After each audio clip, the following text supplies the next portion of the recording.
All right, guys, so we got something a little different today. So I'm restoring a 1945 International K5 truck.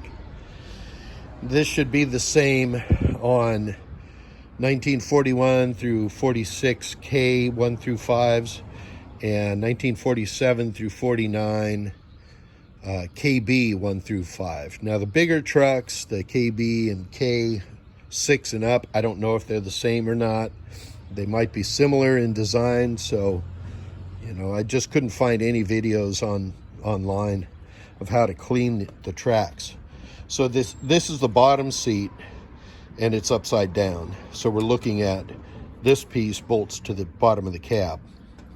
So what happened was the slide was jammed, and I actually made this video last night, but unfortunately it was too dark and you just couldn't see the details. So I'm doing it today, and although I'm not going to take it apart again, I'm just going to show you. It's pretty straightforward how this comes apart, but hopefully this will help in saving a little bit of time while you figure out how it comes apart. So the way this works is this slides back and forth and is bolted to the cab, and then this piece bolts, or it bolts to the frame of the seat. Now the way to get this apart, these are held together with this little strap that goes in here.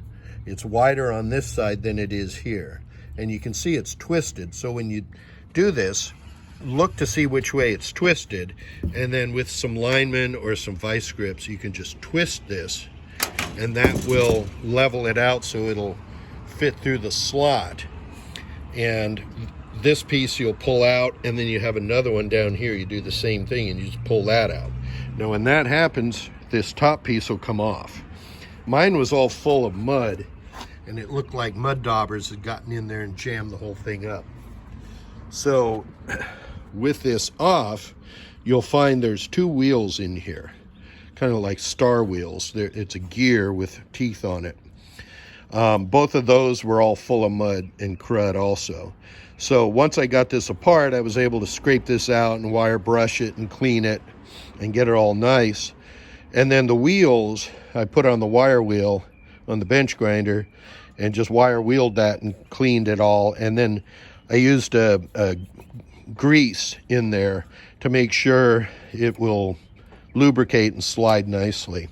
Now when you pull these pieces off, these straps off, these two sides just come off. They just fall right off. So make sure you clean that and clean this. Now when you're sitting on the seat, you're going to be, keep in mind this is upside down, so you're going to be pushing, and the weight will actually be on the two gears. So make sure those gears are nice and clean.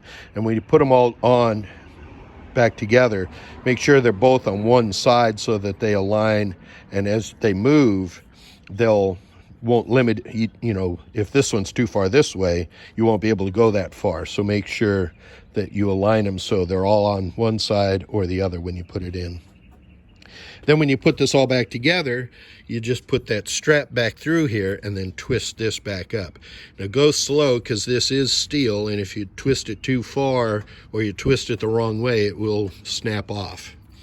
Now the other side is a little different because it has the adjuster, the stop. So when you pull these straps off right here, when you pull those out, this side will come off, but this side won't unless you undo the screws in here. I tried getting these screws loose and it looked like they were going to break. They were going to shear off, so I just left this side on. And when you do that, then it's a little more of a hassle to try to feed it back in when you put it back together. Okay, so I hope this helps somebody. Like I said, I couldn't find any information online about doing these, so I figured I'd make a quick video. And yeah, if you're working on an old International, this might be similar to what they used into the 50s, or even earlier in the 30s with the D series. So if that's something that helps you, give me a thumbs up. Thank you for watching my video and visiting my channel, and we'll catch you on the next one.